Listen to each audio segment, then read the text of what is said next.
Hello and welcome back to my channel. We are in the current presence of a battle, but instead of doing that, I think it's time to catch up on some codex, because this battle is going to be far too long for me to care right now. Brood Mother. It is well known that the Darkspawn carry off those captured in their raids to underground lairs. Most assume that the prisoners are eaten, or somehow tainted and turned into Darkspawn themselves, though this could never account for the sheer number of the horde. Forays made by the wardens into the underground have uncovered the answer. When exposed to the Darkspawn taint, men are driven mad and eventually die. Women, however, undergo great pain and gross mutations that cause most of them to perish. Those that survive, however, become the grotesque blood mothers. These giant twisted behemoths birth many darkspawn at a time. A single blood mother can create thousands of darkspawn over the course of her lifetime. Each time of darkspawn is born from a different blood mother. Humans produce Herlocks, dwarves produce Genlocks, elves give birth to Shrieks, and from Quinari are born the Orgs. That's disturbing. Let's see, dragons. We have a new one, High Dragon. A fully mature adult female dragon is a High Dragon, the great monster of legend, the rarest of all dragon kind. These dragons hollow out massive lairs for themselves.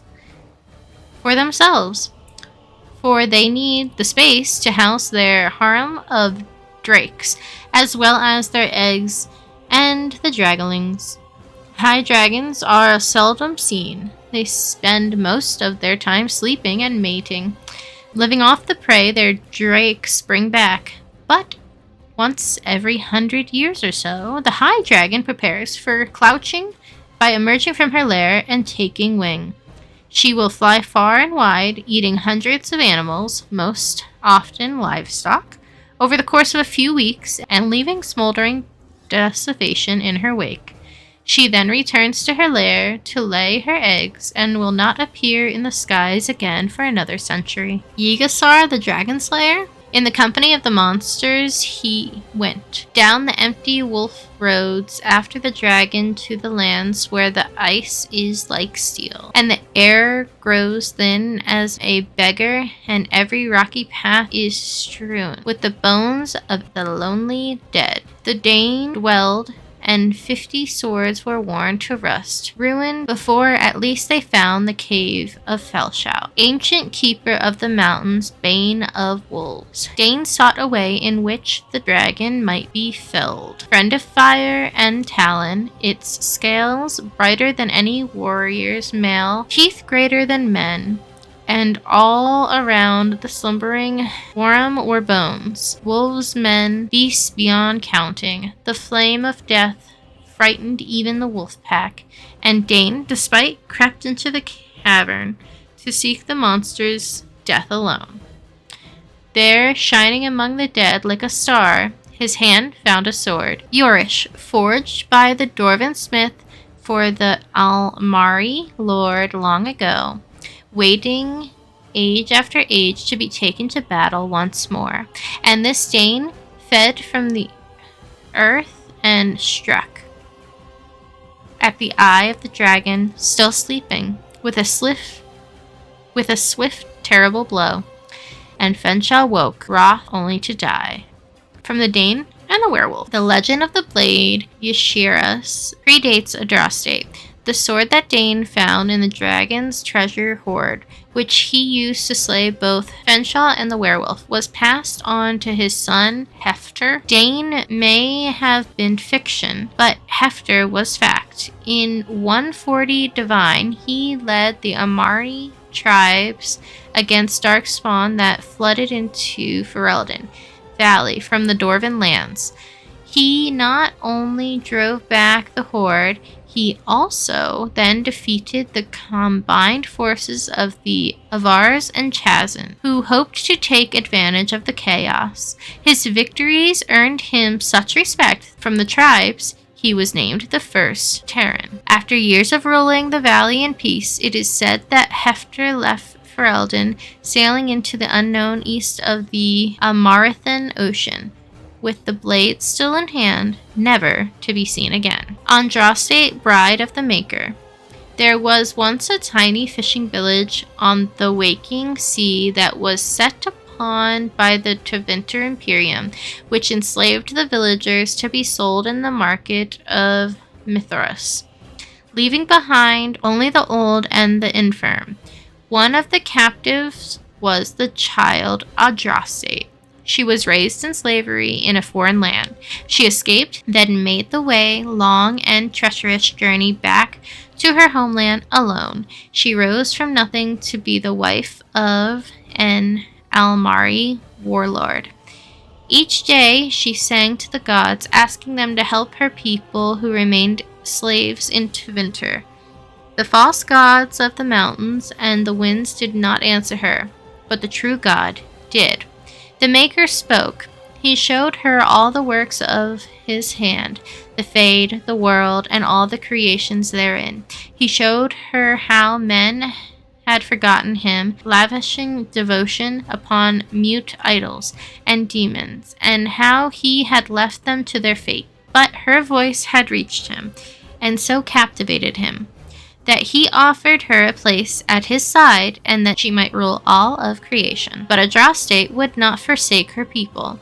She begged the Maker to return to save his children from the cruelty of the Imperium. Reluctantly, the Maker agreed to give man another chance. Andraste went back to her husband, Malfrith, and told him all that the Maker had revealed to her. Together, they rallied the Amari and marched forth against the mage lords of the Imperium, and the Maker was with them. The Maker's sword was creation itself. Fire and flame, famine and earthquake, everywhere they went, Andraste sang to the people of the Maker. And they heard her. The ranks of Andraste's followers grew until they were a vast tide washing over the Imperium. And when Marfrith saw that the people loved Andraste and not him, a worm grew within his heart, gnawing upon it. At last, the armies of Andraste and Marfrith stood before the very gates of Mithras. But Andraste was not with them, for Marfrith had schemed in secret to hand Andraste over to the Tevinter. For this, the Archon would give Murfrith all the lands to the south of the waking sea. And so, before all the enemies of the Armani and of Tevinter, Andraste was tied to a stake and burned, while her earthly husband turned his armies aside and did nothing, for his heart had been devoured. But as he watched the pyre, the Archon softened. He took pity on Andraste and drew his sword and granted her the mercy of a quick death. The Maker wept for his beloved, cursed Marfrith, cursed mankind for their betrayal, and turned once again from creation, taking only Andraste with him, and Our Lady sits still at his side, where she still urges him to take pity on his children. From the Sermons of Justini II. Antiva. In the rest of the civilized world, it is common belief that Antiva has no king. I assure you, gentle readers, that this is untrue. The line of kings in Antiva has remained unbroken for 2,500 years. It is simply that nobody pays any attention to them whatsoever. The nation is ruled in truth by a collective of merchant princes. They are not princes in the literal sense, but head of banks, trading companies, and vineyards. Their power is conferred strictly by wealth. But Antiva is not primarily renowned for its peculiar form of government, nor for its admittedly unparalleled wines. Antiva is known for the House of Crows. Since Antivans are well known for being good at everything but fighting, it is more than a little ironic that Antiva possesses the most deadly assassins in the world. Their fame is such that Antiva keeps no standing army. No king is willing to order his troops to assault her borders, and no general is mad enough to lead such an invasion. The attack would likely succeed, but its leaders would not see the day. From In Pursuit of Knowledge, The Travels of a Chantry Scholar by Brother Givenchy. The Baron. The central Ferelden Valley has always been a paradox. No single baron holds more than a few dozen leagues of farmland. Yet together they govern a greater territory than all the tyrants and Arls combined. This combination of independent barons is known as the Baron, and it is the heart of the Ferelden politics. No person has ever sat upon the throne of Ferelden without first winning the approval of the barons. Queen Fanoe, who had the misfortune to take the throne in the 18th year of the Steel Age, wrote of the Baron.